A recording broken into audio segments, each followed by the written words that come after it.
ये पहले तो आपका न्यूज़ 24 का धन्यवाद।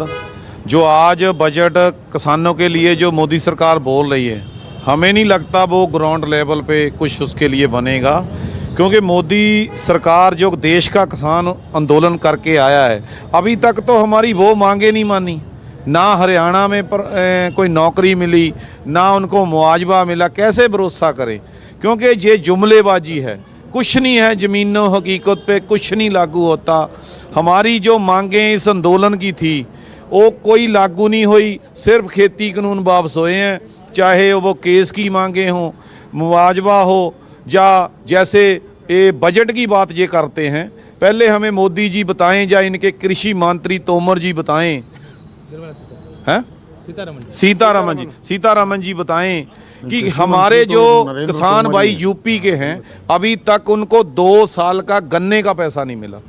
उसकी कौन जिम्मेवार है? सेंटर में सरकार बीजेपी की है और यूपी में सरकार बीजेपी की है। पहले उनको तो पैसा दे दें, इस बजट को बाद में देख लेंगे। इसके लिए इसमें कुछ नहीं निकलेगा। केवल फाइनेंस मिनिस्टर ने यह भी कहा, निर्मला जी ने यह भी कहा कि ड्रोन से छिड़काव किया जाएगा। उसको कैसे देखते हैं आप लोग? देखो, ऐसे तो हमारे जो इधर सुखबीर बादल जी है ना, वो कैलिफोर्निया भी बना देते हैं बयानों में, पानी में बसें चला देते हैं। देखो, ऐसा 15 लाख वाली बात तो आप सबको मालूम है, बच्चे को मालूम है। बयान करना है तो कुछ भी कर सकते हैं, मगर ज़मीनी हकीकत में करना वो लोग अभी समझ चुके हैं। जो अभी 1.5 साल पूरा आंदोलन लड़के हर आदमी को, हर व्यक्ति को इस आंदोलन ने अवेयर कर दिया है कि सरकारों का, अभी तो ये चुप रहे हैं तो अच्छी बात है। ये तो मुंह दिखाने के काबिल नहीं है। ऐसे टीवी पर बोल देना, बयानबाजी दे देना, तो ये तो प्लेन से भी छिड़काव कर सकते हैं बयानों में, मगर ज़मीनी हकीकत में नहीं। ठीक है। ये भी कहा गया बजट में कि 1208 करोड़ जो मैट्रिक टन है गेहूं का जो खरीद किया जाएगा, इसको कैसे देखते हैं? अभी तक किस तरह आप लोग एमएसपी की अगर हम बात करें तो उसको कैसे देखते हैं?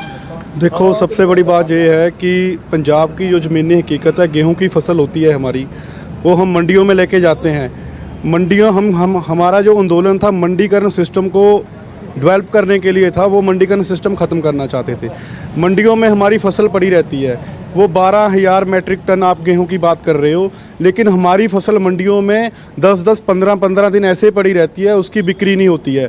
अगर कोई बारिश आ जाए, उसका प्रॉपर प्रबंध नहीं है। हमें ऐसे नहीं है कि हमें जो हम अनाज पैदा करेंगे वो हमारे तो बिकेगा, सरकार का उसके ऊपर बनता है कि सरकार को खरीदना पड़ेगा। लेकिन हम ये चाहते हैं, गेहूँ की बिक्री तो चलो जितना अनाज पैदा करेगा वो तो होगी गेहूँ की बिक्री, ठीक है, कम दाम पे हो ज़्यादा दाम पे हो, लेकिन उसको संभालने के लिए प्रॉपर तरीके अपनाने चाहिए। हमें चाहते हैं कि हमारे जो मंडीकरण सिस्टम है, मंडियों में जो हमें प्रॉपर शेड चाहिए, जो आड़तियाँ हैं उनको प्रॉपर फैसिलिटीज़ प्रोवाइड करनी चाहिए। देखो, 12,000 मैट्रिक टन गेहूँ किसान पैदा कर सकता है। आप 24,000 मैट्रिक टन भी गेहूं कहोगे, वो भी किसान पैदा कर देगा। लेकिन मसला ये है कि उसकी खरीद ज़मीनी लेवल पर होगी कैसे? 10 और 15 दिन तो गेहूं हमारी वैसे ही पड़ी रहती है। ठीक। सर, प्राकृतिक खेती को बढ़ावा देने की बात कर रही है निर्मला जी, शुक्रिया।